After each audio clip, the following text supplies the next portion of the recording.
दोस्तों आज की इस वीडियो में आपका स्वागत है। आज का वीडियो आप सभी के लिए बहुत ही खास होने वाला है, क्योंकि आज की इस वीडियो में आपको बीए फर्स्ट ईयर के फर्स्ट सेमेस्टर में आपका जो सब्जेक्ट है एजुकेशन यानी कि शिक्षा शास्त्र, उसके अंदर एग्जाम में कौन कौन से क्वेश्चन आने वाले हैं, इस वीडियो के अंदर मैं आपको एग्जाम में आने वाले क्वेश्चन के बारे में बताऊँगा। सो आप इस वीडियो को ध्यान से देखिएगा ताकि एग्जाम में आने वाले क्वेश्चन के बारे में आपको पता चल सके।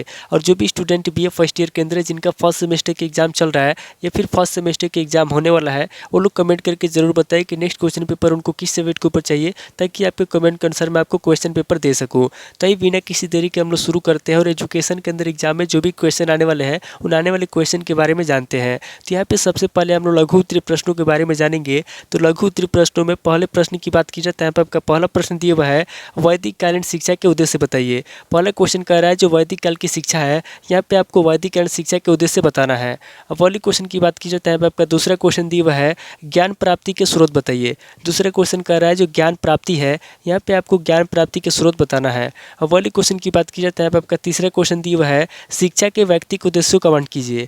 तीसरा क्वेश्चन कह रहा है जो शिक्षा है, यहाँ पे आपको शिक्षा के व्यक्तिगत उद्देश्य बताना है। अब वाले क्वेश्चन की बात की जाए तो यहाँ पे आपका चौथा क्वेश्चन दिया हुआ है, अवकाश शिक्षा का अर्थ एवं परिभाषा बताइए। चौथा क्वेश्चन कह रहा है जो अवकाश शिक्षा है, यहाँ पे आपको अवकाश शिक्षा का अर्थ बताना है और अवकाश शिक्षा का परिभाषा बताना है। अब वाले क्वेश्चन की बात की जाए तो यहाँ पे आपका पांचवा क्वेश्चन दिया हुआ है, राष्ट्रीय एकता के क्षेत्र में शिक्षा के क्या कार्य होने चाहिए। पांचवा क्वेश्चन कह रहा है जो राष्ट्रीय एकता है, यहाँ पे आपको बताना है कि राष्ट्रीय एकता के क्षेत्र में शिक्षा के क्या कार्य होने चाहिए। अब वाली क्वेश्चन की बात की जाए तो यहाँ पे आपका छठा क्वेश्चन दिया हुआ है, संस्कृति और शिक्षा के संबंध को स्पष्ट कीजिए। छठा क्वेश्चन कह रहा है जो संस्कृति और शिक्षा है, यहाँ पे आपको संस्कृति और शिक्षा के संबंध को स्पष्ट करना है। अब वाली क्वेश्चन की बात की जाए तो यहाँ पे आपका सातवां क्वेश्चन दिया हुआ है, शिक्षा के सक्रिय एवं निष्क्रिय अभिकरण बताइए। सातवां क्वेश्चन कह रहा है जो शिक्षा है, यहाँ पे आपको शिक्षा के सक्रिय और निष्क्रिय अभिकरण को बताना है। अब वाली क्वेश्चन की बात की जाए तो यहाँ पे आपका आठवां क्वेश्चन दिया हुआ है, भारतीय संविधान में समान शैक्षिक अधिकार का वर्णन कीजिए। आठवां क्वेश्चन कह रहा है जो भारतीय संविधान है, यहाँ पे आपको भारतीय संविधान में समान शैक्षिक अधिकार को स्पष्ट करना है। अब वाले क्वेश्चन की बात की जाए तो यहाँ पे आपका नौ क्वेश्चन दिया हुआ है,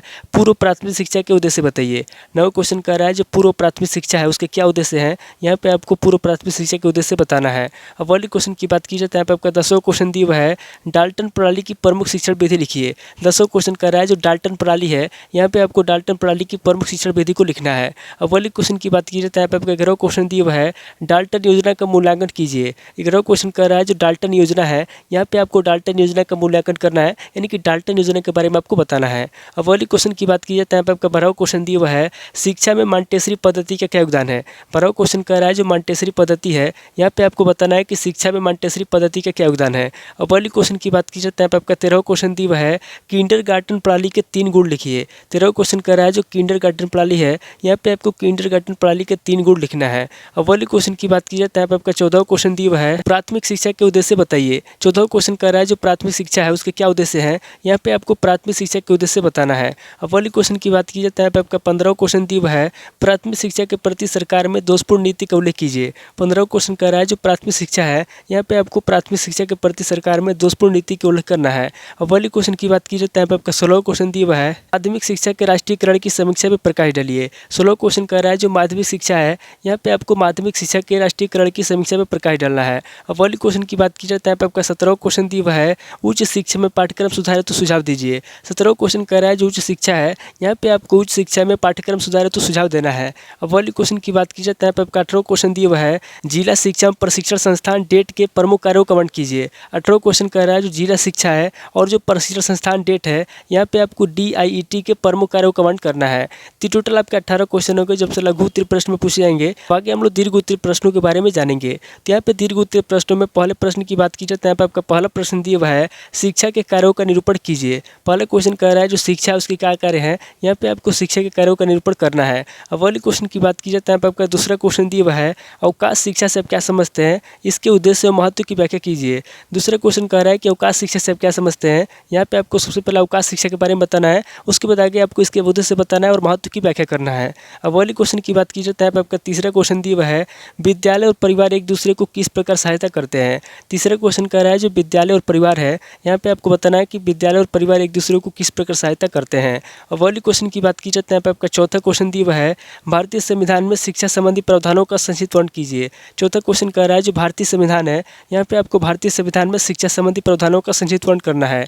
अब वाले क्वेश्चन की बात की जाए तो यहाँ पे आपका पांचवा क्वेश्चन दिया हुआ है, पूर्व प्राथमिक शिक्षा का अर्थ बताइए तथा उसके महत्व का वर्णन कीजिए। पांचवा क्वेश्चन कह रहा है जो पूर्व प्राथमिक प्राथमिक शिक्षा है उसका क्या अर्थ है, यहाँ पे आपको पूर्व प्राथमिक शिक्षा का अर्थ बताना है। उसके बाद आगे आपको उसके महत्व का वर्णन करना है।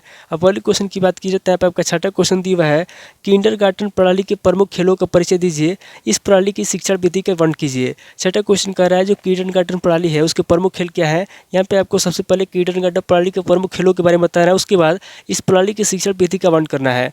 अब पहले क्वेश्चन की बात की जाए तो यहाँ पे आपका सातवां क्वेश्चन दिया हुआ है, भारत में प्राथमिक शिक्षा की क्या समस्या है, उन्हें दूर करने के लिए अपना सुझाव दीजिए। सातवां क्वेश्चन कह रहा है जो प्राथमिक शिक्षा है, यहाँ पे आपको भारत में प्राथमिक शिक्षा की समस्याएं बताना है, उसके बाद आगे आपको उनको दूर करने के लिए अपना सुझाव देना है। अब पहले क्वेश्चन की बात की जाए तो यहाँ पे आपका आठवां क्वेश्चन दिया हुआ है, भारत में विश्वविद्यालय शिक्षा के प्रमुख दोष क्या है, विश्वविद्यालय शिक्षा को उन्नत बनाने के लिए आप क्या सुझाव देंगे। आठवां क्वेश्चन कह रहा है जो भारत में विश्वविद्यालय शिक्षा है, यहाँ पे आपको भारत में सबसे पहले विश्वविद्यालय शिक्षा के प्रमुख दोष बताना है, उसके बाद आगे आपको विश्वविद्यालय शिक्षा को उन्नत बनाने के लिए क्या करना चाहिए उसके बारे में आपको सुझाव देना है। अब पहले क्वेश्चन की बात की जाए तो यहाँ पे आपका नौ क्वेश्चन दिया हुआ है, राज्य शैक्षिक अनुसंधान और प्रशिक्षण परिषद विभाग की भूमिका एवं कार्यों का वर्णन कीजिए। नौ क्वेश्चन कर रहा है जो राज्य शैक्षिक अनुसंधान और प्रशिक्षण परिषद विभाग है उसकी भूमिका बताना है और उसके कार्यों के बारे में बताना है। अब पहले क्वेश्चन की बात की जाए तो यहाँ पे आपका 10वां क्वेश्चन दिया हुआ है, विश्वविद्यालय अनुदान आयोग के मुख्य कार्यों का वर्णन कीजिए। 10वां क्वेश्चन कर रहा है जो विश्वविद्यालय अनुदान आयोग है, यहाँ पे आपको विश्वविद्यालय अनुदान आयोग के मुख्य कार्यों के बारे में बताना है। तो टोटल आपके 10 क्वेश्चन हो गए जब से दीर्घ उत्तरीय प्रश्न में पूछे जाएंगे। तो इस वीडियो के अंदर मैंने आपको लघु उत्तरीय प्रश्न और दीर्घ उत्तरीय प्रश्न दोनों तरह के प्रश्नों के बारे में बता दिया। सो आप इन दोनों तरह के प्रश्नों को नोट कर लीजिए और किसी किताब से सीरीज से मिला करके याद कर लीजिए। तो दोस्तों आज इस वीडियो को मैं पे स्किप करता हूँ, मिलता है आपसे नेक्स्ट वीडियो में। अगर आपको वीडियो अच्छा लगा तो वीडियो को लाइक कीजिए, शेयर कीजिए और कमेंट करके बताइए कि आपको नेक्स्ट वीडियो किस टॉपिक के ऊपर चाहिए। थैंक यू दोस्तों।